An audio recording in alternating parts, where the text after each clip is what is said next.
পাশের বাসায় যুবতী অন্ধ মেয়েটাকে দেখে কেমন জানি মনের ভিতরে একটু লোভ জেগে গেল। যেমন করেই হোক না কেন এক রাতের জন্য ওকে আমার চাই। এত সুন্দর মেয়ে আমি কখনোই দেখি নাই। মাত্র 3 দিন হয়েছে ওরা এখানে আসছে। কালকে মেয়েটাকে ছাদে দেখে আমি যেন পাগল হয়ে গেছি ওর জন্য। আপুর কাছে জিজ্ঞেস করতেই বলল মেয়েটা নাকি অন্ধ। এত সুন্দর একটা মেয়ে নাকি অন্ধ, চিন্তা করা যায়। তবে আমার জন্য বেশ ভালোই হয়েছে। মেয়েটার বয়স এত বেশি হবে না, এই তো মনে হয় 15 কি 16। তবে চিন্তার বিষয় ওকে কিভাবে কাছে পাওয়া যায়। আমার জন্য তো বেশ সুবিধাই হয়েছে। মেয়েটা অন্ধ, কিছুই দেখতে পারে না, আমাকে চিনতেও পারবে না। ভাবছি আজকে রাতে কাজটা সেরে ফেলবো, যা হবার তো হবেই। ইস, মেয়েটাকে দেখলেই যেন মাথায় আগুন জ্বলে যায়। আমারও গার্লফ্রেন্ড আছে, কিন্তু এই অবস্থা আমার কখনো হয় নাই ওকে দেখে। বুঝলাম না এই মেয়ের ভিতরে কি আছে। আজকে রাতে যা করার করব। আমি জানি ও তো আমাকে চিনতে পারবে না।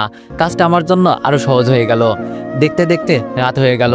ওদের বাসার কাছে একটা আম গাছ আছে, ওইটা দিয়ে আস্তে আস্তে উপরে উঠে গেলাম। কিন্তু চিনব কি করে মেয়েটার রুম? ওই তো একটা রুমে মিটমিট করে আলো জ্বলছে। লাফ দিয়ে জানালার কাছে চলে গেলাম। জানালা খুলতেই দেখি হাত কেটে রক্ত পড়ছে। তাতে আমার কিছু আসে যায় না। হাতের দিকে না তাকিয়ে ভিতরে চলে গেলাম। মেয়েটা টেবিলের কাছে বসে কি জানি লেখার চেষ্টা করছে। মাথাটা ঘুরে গেল। এটা কি কোনো মেয়ে নাকি স্বর্গের পরী? আজকে আমি ওকে খুব কাছে থেকে পাবো, ভাবতেও যেন অনেকটাই ভালো লাগছে। মানুষ বলে কোনো মেয়ের সাথে জোর করে শারীরিক সম্পর্ক করলে সেটা নাকি ধর্ষণ হয়। তবে আমার কোনো আসে যায় না। মেয়েটাকে আমার পছন্দ হয়েছে। এখন যদি বলি ওকে এক রাতের জন্য আমার সাথে থাকতে, তখন সে কি রাজি হবে? কখনোই না। তাই আমার পথ আমাকেই অবলম্বন করতে হবে। আমার যে খুব ইচ্ছা ওকে কাছে পাওয়ার, সেটা তো কখনোই পূরণ হতো না যদি ওর সাথে জোর করে শারীরিক সম্পর্ক না করি। দরজার কাছে গিয়ে দরজাটা ভালো করে বন্ধ করলাম। ভিতর থেকে যদি গরুর মতো চিৎকার করলেও বাইরে কেউ শুনতে পারবে না। মেয়েটার পিছনে গিয়ে দাঁড়ালাম। ওর শরীর থেকে আলাদা একটা সুঘ্রাণ বেরোচ্ছে, যেটা আমাকে আরো পাগল করে দিচ্ছে। মেয়েটা পিছনে ফিরে বলল, কে কে এখানে? আরে এ তো দেখি সব টের পাই। আমি একটু দূরে সরে গেলাম, দেখি ও কি করে। তবে মেয়েটা বসা থেকে উঠে দরজার কাছে চলে যাচ্ছে। খুব ভালো করেই বুঝতে পারছি ও কি করতে চাইছে। তাড়াতাড়ি মেয়েটার কাছে গিয়ে ওকে কোলে তুলে বিছানার উপর ফেলে দিয়ে আমি ওর উপর শুয়ে পড়লাম। মেয়েটা এবার কান্না সুরে আমাকে বলল, ভাইয়া আমাকে ছেড়ে দেন, আপনার পায়ে পড়ি। আমি বললাম, সে পড়িও, এখন আমি যেই কাজে আসছি সেটা করি, চুপচাপ শুয়ে থাক। মেয়েটা এবার চোখের পানি ছেড়ে দিয়ে ছটফট করতে করতে বলল, আপনি আমার ধর্মের ভাই লাগেন, আমাকে ছেড়ে দেন। আমি একটা অন্ধ মেয়ে, আমার এত বড় সর্বনাশ করবেন না। মেয়েটার মুখে হাত দিয়ে বললাম, তোর এত কথা শোনার সময় আমার নেই। ওড়না দিয়ে ওর মুখ বেঁধে দিলাম। মেয়েটার কাপড় টেনে টেনে খুলে ফেলেছি, কিন্তু অবাক করা বিষয় ওর চোখ দিয়ে শুধু পানি পড়ছে। বুঝলাম ওর দিকে তাকিয়ে থাকলে মায়া লেগে যাবে আমার। আমি আমার মতো কাজ করতে লাগলাম। সব শেষ করে উঠে টি শার্ট গায়ে দিতে দিতে ওর মুখের বাঁধন খুলে দিলাম। শোয়া থেকে উঠেই মেয়েটা পায়ে লাথি দিয়ে আমাকে দূরে ফেলে দিল। কুত্তার বাচ্চা, আমাকে অন্ধ পেয়ে ধর্ষণ করলি না? এর ফল তুই পাবি। কেন করলি আমার সাথে এটা? দেশি কি কমে ছিল রে? আমি উঠে ওর চুল ধরে বললাম, চুপ কর। আর বিশেষ করে তোকে আমার প্রথম দেখাতেই খুব পছন্দ হয়ে গেছে, তাই আমার মন যা চাইছে আমি তাই করছি। আর আমি জানি তুই অন্ধ, আমার কিছুই হবে না। মেয়েটা আমার পুরো মুখটা হাত দিয়ে দেখতে লাগলো। আমি ওর হাত দূরে সরিয়ে বললাম, একটা পিল খেয়ে নিস। বিছানায় হালকা হালকা রক্তের দাগ আছে। জানালা দিয়ে বের হয়ে পিছনে তাকিয়ে দেখি মেয়েটা বিছানা থেকে উঠতে গিয়ে মেঝেতে পড়ে গেল। বুঝতে পারছি ওর উপর বেশি অত্যাচার করে ফেলেছি। তবে যাই হোক, আমার মনের আশা তো আজকে পূরণ হয়েছে। আস্তে আস্তে জানালা দিয়ে রুমে আমার প্রবেশ করলাম। এত এত খুশি লাগছে আজকে বলার বাইরে। যা চেয়েছি তাই পেয়েছি। বক্সেরে দুমদাম নাচতে শুরু করলাম। মনের খুশি যেন ধরে রাখতে পারছি না। আমি যখন এই মেয়েটাকে কাছে চাইবো তখনই পাবো। ইস, কি যে ভালো লাগছে। আমার দেখা প্রথম কোনো সুন্দরী মেয়ের সাথে আজকে শারীরিক সম্পর্ক করলাম। আহা, কি আনন্দ আকাশে বাতাসে। হঠাৎ শুনি কে জানি দরজায় টুকু দিয়ে ডাকছে। আমি গিয়ে দরজা খুলতে ঠাস ঠাস করে 2টা চড় পড়লো আমার গালে। তাকিয়ে দেখি আমার বড় বোন।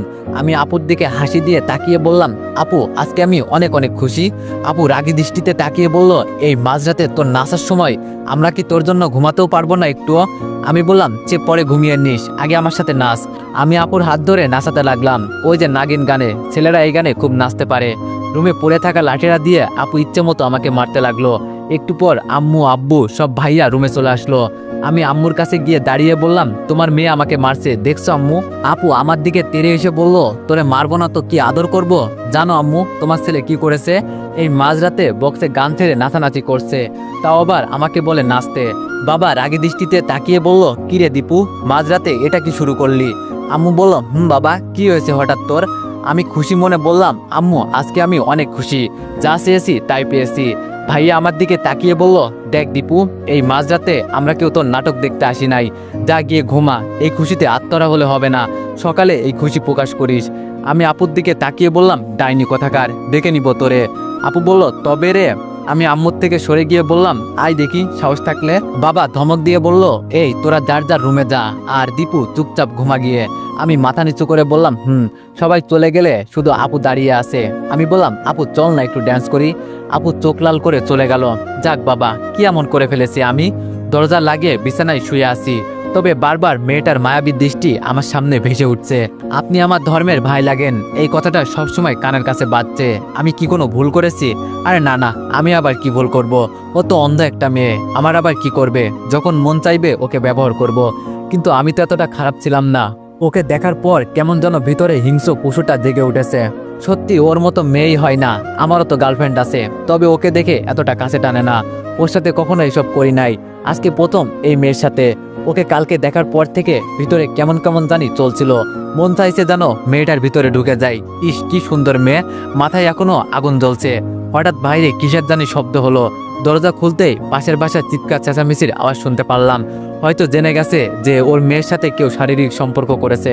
তবে আমার কি, আমার কাজ আমি সেরে ফেলেছি। হঠাৎ পিছন থেকে আপু বলল, কি হয়েছে রে দীপু? এইসব কান্না চিৎকার চেঁচামেচির আওয়াজ কোথা থেকে আসছে? আমি বললাম, এখন যাবি? সকালে যাই, এত রাতে যাওয়া ঠিক হবে না। আপু আমার দিকে রাগী দৃষ্টিতে তাকিয়ে বলল, আরে বোকা, বিপদ কি আর বলে আসে, কখন কার কি হয়? আপু আমার হাত ধরে বাইরে নিয়ে গেল। এখন আমার ভয় করছে, যেন ধরা পড়ে না যায়। বুকের ভেতরটা মুচড়ে উঠল, বুকটা 3 ইঞ্চি ফাঁক হয়ে সমুদ্রের ঢেউয়ের মতো লাফাতে লাগলো। কলিং বেল বাজাতেই আপুর বয়সী একটা মেয়ে দরজা খুলে দিল। আপু জিজ্ঞেস করলো, কি হয়েছে ভিতরে? মেয়েটা কান্না করতে করতে বলল, আমাদের বাড়ির ছোট মেয়েকে কে জানি আজকে রাতে ধর্ষণ করেছে। আপু বলল, রিয়াকে নাকি? মেয়েটা আপুর দিকে তাকিয়ে বলল, আমি ভয়ে কোনো কথা বলছি না, শুধু আপুর সাথে দাঁড়িয়ে আছি, আর বুকের ভেতরটা কেঁপে উঠছে বারবার। আপু আমাকে নিয়ে উপরে নিয়ে যেতে লাগলো। উপরে গিয়ে দেখি মেয়েটার চোখ বন্ধ। এটা দেখে ভয় হতে লাগলো, ও তো আবার মরে টরে যায় নাই। মেয়েটার মা আপুকে জড়িয়ে ধরে বলল, আমার অন্ধ মেয়েটার সাথে এমনটা কিভাবে করতে পারলো? আপু বলল, রিয়ার তো আবার কিছু হয় নাই। রিয়ার আম্মু কান্না করতে করতে বলল, না তেমন কিছু হয় নাই, তবে ওকে হাসপাতালে নিয়ে যেতে হবে। হঠাৎ একটা ছেলে বলে উঠল, ওকে আমি ছাড়বো না। আমার বোনকে যে ধর্ষণ করছে না, ওর কলেজাটা আমি বের করে নিব। আমার বাবা সেনাবাহিনীর মেজর, আর আমি এই থানার ওসি। আমার বোনের সাথে নষ্টামি। ছেলেটা কান্না করতে করতে বলল, আমি ছাড়বো না ওকে। বিশ্বাস করেন ভাই, ছেলেটার কথা শুনে আমার কলেজার পানি আর নাই। দূর, কেন দিয়ে এসব করতে গেলাম? এখন আমি যে কোনো সময় অজ্ঞান হয়ে মাটিতে পড়ে যেতে পারি, এমন অবস্থা হয়েছে আমার। হঠাৎ দেখি বিছানায় এক কোণে আমার হাতের ঘড়িটা পড়ে আছে। ওর সাথে জোর করার সময় এমন হয়েছে হয়তো। আজকে আমি শেষ। আপুকে ছেড়ে আস্তে আস্তে লুকিয়ে ঘড়িটা হাতে নিয়ে পকেটে রেখে দিলাম। সবাই রিয়াকে নিয়ে ব্যস্ত, এই জন্য আমার উপর কারণ নজর পড়ে নাই। রিয়ার ভাই ওকে কোলে তুলে নিয়ে যাচ্ছে।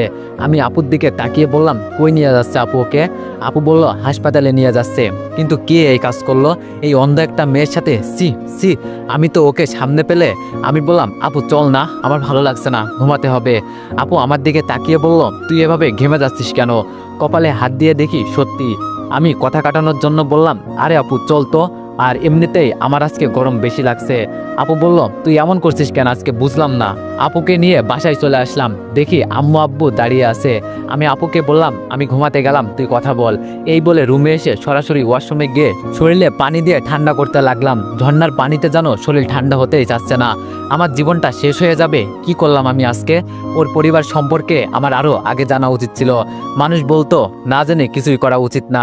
সারা রাত ঘুমাতে পারলাম না, সেই সাথে একটু ঘুম হলো। হঠাৎ মনে হলো আমাকে কেউ টেনে নিয়ে যাচ্ছে। তাড়াতাড়ি চোখ খুলে তাকিয়ে দেখি আপু আমাকে মেঝেতে ফেলে পা ধরে টেনে বাইরে নিয়ে যাচ্ছে।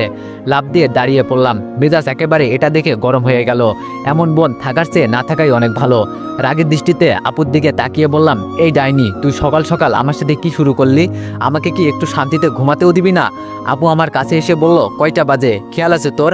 আমি বললাম, কয়টা আবার? হয়তো 6টা কি 7টা। আপু আমাকে ঘড়ি দেখিয়ে বলল, 10টা বাজে। আমি একটু আশ্চর্য হয়ে বললাম, 10টা বেজে গেল আর আমি টেরও পেলাম না? আপু বলল, তোরে সেই কখন থেকে ডাকছি, তোর কোনো খবরই নাই। আমি বললাম, তাই বলে তুই আমাকে টেনে নিয়ে যাবি? আপু বলল, এছাড়া আমার কাছে কোনো উপায় ছিল না, মরার মতো তো ঘুমিয়ে পড়ে থাকিস সারাক্ষণ। আমি বললাম, সব দোষ তোর। রাতে যদি আমাকে নিয়ে না যেতি তাহলে আমার ঘুম থেকে উঠতে এত লেট হতো না। আপু বলল, দেখ তোর বক বক বন্ধ কর, এখন গিয়ে রেডি হ। আমি একটু খুশি হয়ে বললাম, তো জামাই দেখতে যাব বুঝি? আপু লাঠিটা দেখিয়ে বলল, এটা কি তো চিনিস ভালো করেই। আমি বললাম, তো কই যাবি? আপু বলল, হাসপাতালে যেতে হবে, রিয়াকে দেখে আসি। আমি তুতলিয়ে বললাম, কি আপু? আপু বলল, বলছি হাসপাতালে যেতে হবে, রিয়াকে দেখে আসি কেমন আছে ও। রাতে তো তোর জন্য চলে আসছি, ভালো করে দেখতেও পারলাম না। আপুর কথা শুনে আমার এখন প্রচুর ভয় হতে লাগলো। হাসপাতালে গেলে যদি ধরা পড়ে যাই। রিয়ার ভাই প্রচুর চালাক, রাতে যেভাবে আমার দিকে আর চোখে তাকিয়েছিল বাবা, তখনই আমার খুব ভয় হয়েছিল। আপু আমার চুলটা টান দিয়ে বলল, কিরে কথা বলছিস না কেন? আমি ভয়ে ভয়ে বললাম, আপু তুই যা, আমার একটু কাজ আছে। আপু বেশ কিছুটা রেগেই বলল, আমি তোরে বলছি না রেডি হতে, যা গিয়ে রেডি হ, এত কথা বলিস কেন? আমি আপুর একটা হাত ধরে বললাম, আপু আমার না একটা বন্ধুর সাথে দেখা করা লাগবে, তুই বরং ভাইয়াকে নিয়ে যা। বড় কথা হলো, যে কোনো মূল্য হলেও আমাকে এই বিপদ থেকে বাঁচতে হবে। জীবনে সবচেয়ে বড় ভুল করে ফেলেছি, এখন মনে হচ্ছে যদি এই বিপদ থেকে বাঁচতে না পারি জীবনটাই বরবাদ হয়ে যাবে। একটু খুশির জন্য কি না করলাম আমি। আপু আমার চোখের দিকে তাকিয়ে বলল, তোর কি মনে হয় ভাইয়া আমার সাথে যাবে? ও তো সারাক্ষণ ওর হবু বউকে নিয়ে পড়ে থাকে, নইলে কি তোরে বলতাম আমি? এবার আমার কপাল দিয়ে রাতের মতো ঘাম ধরতে শুরু করবে বুঝি। কি এক বিপদে পড়লাম, আপু আমাকে নিয়ে যাবেই, এটা খুব ভালো করেই বুঝতে পারছি, বাঁচার মতো কোনো রাস্তা নেই। আমি বললাম, আচ্ছা আপু তোরা হাসপাতালে দিয়ে চলে আসলে হবে। আপু বলল, দেখ ভাই আমার মাথা গরম করিস না, নাইলে রাতের মতো। আমি আর কিছু বললাম না, জানি আপুর সাথে আমি পারবো না, তাই সরাসরি ওয়াশরুমে ঢুকে ফ্রেশ হলাম। রেডি হয়ে বাইরে এসে দেখি আপুর হাতে খাবার নিয়ে দাঁড়িয়ে আছে। আমি খুব খুশি হয়ে বললাম, আমার জন্য এত কষ্ট করার কি দরকার আছে আপু, আমি নিজেই তো খেয়ে নিতে পারতাম। আপু আমার দিকে অগ্নি চোখে তাকিয়ে বলল, এইসব তোর জন্য না, রিয়ার জন্য, আর চল এখন, এমনিতেই অনেক দেরি হয়ে যাচ্ছে। আমি বললাম, কিন্তু আপু আমি তো কিছুই খাই নাই। আপু বলল, পরে খাবি, সকালে উঠলি না কেন, এখন চল। আমি আম্মুকে ডেকে বললাম, দেখো না আম্মু, তোমার মেয়ে আমাকে মেরে ফেলতে চাইছে। আম্মু রান্নাঘর থেকে বলল, মিতুর সাথে যা, আর আসার সময় রেস্টুরেন্ট থেকে কিছু খেয়ে আসবি। রাগ করে বাইরে চলে গেলাম। বাসার একটা চাকরের দাম নেই আমাকে, মন চাই মাঝে মাঝে নিরুদ্দেশ হয়ে যায় কোথাও। একটা রিক্সা নিয়ে হাসপাতালের দিকে রওনা দিলাম। যত কাছে যাচ্ছি ততই যেন বুকের ভেতর দুকানিটা বেড়েই চলেছে। মনে হচ্ছে জানো এবার আমার সাথে বড় কিছু হবে, আপু আমাকে ধরিয়েই দিবে, ওর জন্য আর পারি না, শুধু আমাকে বিপদে ফেলে, কি করি এখন? হাসপাতালে এসে আপুর পিছনে পিছনে যেতে লাগলাম। ভিতরে গিয়ে দেখি রিয়ার ভাই বাইরে একটা বেঞ্চের উপর বসে আছে, চোখ মুখ একদম লাল হয়ে গেছে, মনে হয় সারা রাত ঘুমায়নি, নাকি রাগে এমন হয়েছে কি জানি। আমার তো ভিতরে একদম মনে হচ্ছে যেন প্রাণটা বের হবে হবে অবস্থা। রিয়ার ভাই একবার আমার দিকে তাকিয়ে দেখলো, আমি মাথা নিচু করে আপুর পিছনে হাঁটতে লাগলাম। বড় কথা, কোনোভাবে ধরা পড়া যাবে না বা কারো চোখে সন্দেহ জাগানো যাবে না, নইলে জীবন শেষ। ভিতরে গিয়ে দেখি রিয়ার আম্মু রিয়ার সাথে কথা বলছে, এটা দেখে একটু ভালো লাগলো আমার। যাক, ওর তো আবার কিছু হয় নাই, মনের ভিতরে একটু সাহস জাগলো। তবে রিয়াকে হাসপাতালের বেডে দেখে নিজেকে একটু অপরাধী মনে হচ্ছে। আন্টি আমাদের দেখে প্রশ্ন করলো, তোমরা কেন আসলে মা এখানে, আমরাই তো একটু পর চলে যাব। আপু আন্টির কাছে গিয়ে বলল, কি যে বলেন না আপনি, আমাদের পাশের বাসায় থাকেন আপনারা, আর এই অবস্থায় আপনাদের পাশে থাকবো না আমরা? আর তাছাড়া রিয়া তো আমাদের ছোট বোনের মতোই। রিয়া ওর মায়ের হাত ধরে বলল, কে এসেছে আম্মু? আন্টি রিয়ার হাতের উপর হাত রেখে বলল, পাশের বাসায় তো রিয়া আপু আর ওর ছোট ভাই। আপু রিয়ার আম্মুকে বলল, আন্টি আপনি যান, এখানে কিছু খাবার আছে খেয়ে আসুন, আমি কিছুক্ষণ রিয়ার পাশে বসে আছি। আন্টি আপুর দিকে তাকিয়ে বলল, না মা, তোমাদের কষ্ট করতে হবে না, আমাদের দেখতে এসেছো এটাই বেশি। আমি বললাম, আরে আন্টি সমস্যা নেই, আমি আর আপু এখানে কিছুক্ষণ আছি। আর বাইরে দেখলাম ভাইয়া বসে আছে, দেখে মনে হয়েছে সারা রাত ঘুমাই নাই, চোখ মুখ কেমন লাল হয়ে আছে, পারলে ভাইয়াকে নিয়ে বাসা থেকে ঘুরে আসেন, আগে আপদ বিদায় করি। কেমন জানি আমার ভিতরে ভয়টা যেন বেড়েই যাচ্ছে রিয়ার ভাইকে দেখে। আপু আমার কথায় তাল মিলিয়ে বললাম, আন্টি আপনি যান, আমরা রিয়ার কাছে আসি। রিয়া ওর আম্মুকে চলে যেতে বলল। আমাদেরকে রেখে রিয়ার মা চলে গেল। হঠাৎ আমার রিয়ার উপর নজর পড়ল। কি ছিল রিয়া, আর এক রাতে কি হয়েছে? মুখটা একদম শুকিয়ে গেছে, চোখের নিচে কালো দাগটা পড়ে গেছে। ও চেহারাটা কি ছিল আর কি হয়েছে, সব আমার জন্য হয়েছে। নিজের উপর এখন নিজেরই ঘৃণা হচ্ছে। এইসব করার আগে একটু চিন্তা ভাবনা করতাম, এত সুন্দর একটা মেয়ে আর এক রাতের মাঝে কি হয়েছে। আপু গিয়ে রিয়ার পাশে বসলো। রিয়ার আপুর হাতটা ধরে বলল, ভালো আছেন আপু? আপু রিয়ার হাতটা মুঠোই করে বলল, তোমার এই অবস্থা দেখে কিভাবে ভালো থাকি বলো, কি করে তোমার সাথে এমনটা করতে পারলো? জানো তোমার এই অবস্থা দেখার পর আমার অনেক খারাপ লাগছে। যদি আমি নিজের কাছে ছেলেটাকে কাছে পাই না, নিজের হাতে হত্যা করব। আমার মনে হয় ও কোনো ভালো মেয়ের সন্তান হতে পারে না। ওই কথাই আছে না, এইসব কাজ কারা করে, যাদেরকে সমাজে কাপুরুষ বলা হয়। এছাড়া এই কাজ কেউ করবে না, শালা কাপুরুষ কোথাকার। আপুর কথা শুনে মাথাটা নিচু করে ফেললাম, চোখ থেকে মনে হচ্ছে যেন জল গড়িয়ে পড়বে। আমার আপু আমাকে কাপুরুষ বলল, ঠিকই তো বলেছে, আমি কোনো ভালো মেয়ের সন্তান হতে পারি না। একটা মেয়ের উপর লোভ দেওয়ার কারণে আজকে আমি কি হলাম, সমাজের মানুষের কাছে আমি একজন ধর্ষণকারী সেজে গেলাম। ওই রাস্তায় বেড়ানো কুকুর আর আমার মাঝে কোনো পার্থক্য নেই। এখন মনে হচ্ছে ওরা মাঝে মাঝে খালি রাস্তায় কোনো মেয়ে পেলেই যেন ছিঁড়ে ছিঁড়ে খায়। আমার আর ওদের মাঝে তো এখন মনে হচ্ছে কোনো পার্থক্যই নেই। চি, নিজের উপর এখন ঘৃণা হচ্ছে। রিয়া মৃত অপর হাত ধরে কান্না করতে করতে বলল, জানেন আপু, আমার অনেক ইচ্ছা ছিল, সব শেষ করে দিয়েছে। আপু রিয়ার চোখের পানি মুছে দিয়ে বলল, কান্না করিও না, সব ঠিক হয়ে যাবে, এসব নিয়ে আর চিন্তা করিও না। এখন বলো তোমার কি ইচ্ছা ছিল, আমাকে বলো, আমি সব পূরণ করব। রিয়া মিথ্যা একটা হাসি দিয়ে বলল, খুব ইচ্ছা ছিল কোনো স্কুলের শিক্ষক হব। স্কুলের ছোট ছোট ছাত্রদের সাথে আমি খেলাধুলা করব, ওদের নিয়ে মজা করব। কখনো যে আমার সাথে এমন কিছু হবে আমি ভাবতেও পারি নাই। আমার সব স্বপ্ন ভেঙে দিয়েছে আপু, আমার কাছে এখন আর তেমন কিছুই নাই। আপু রিয়াকে মিথ্যা একটা আশ্বাস দিয়ে বলল, আরে বোকা মেয়ে, এসব নিয়ে চিন্তা করো কেন? মনে করো এটা একটা অ্যাক্সিডেন্ট ছিল, ভুল করে এসব হয়ে গেল। আমি জানি তুমি সব পারবে, যখন সুস্থ হবে আমার কাছে আসবে, আমি তোমাকে পড়াবো, তোমার স্বপ্ন আমি ভেসে যেতে দিব না। রিয়া আপুর কথায় একটা হাসি দিয়ে বলল, আপনি খুব ভালো আপু, তো এখন বলো তোমার কেমন লাগছে? রিয়া বলল, এই তো আপু, অনেকটা ভালো, তবে রাতের কথা চিন্তা করলে আপু মনটা চায় আত্মহত্যা করি, আমার সব কিছু যেন শেষ হয়ে গেছে। রিয়া আবার কান্না করে দিল। আপু বলল, আমি বলছি না এইসব নিয়ে চিন্তা করো না, সব ঠিক হয়ে যাবে। রিয়া আপুর হাতটা ছেড়ে দিয়ে বলল, জানেন আপু, যে আমার সাথে এইসব করেছে, আমার তাকে শুধু একবার সামনে থেকে অনুভব করার খুব ইচ্ছা আছে।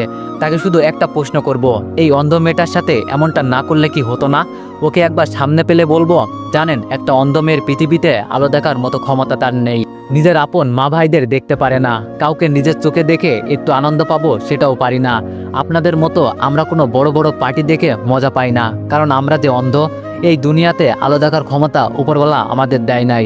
একটা অন্ধ মেয়ের অনেক স্বপ্ন থাকে, অনেক স্বপ্ন ছিল আমার বুকে, ভাবছিলাম এগুলো পূরণ করব। তার আগেই আপনি আমার সব স্বপ্ন শেষ করে দিলেন।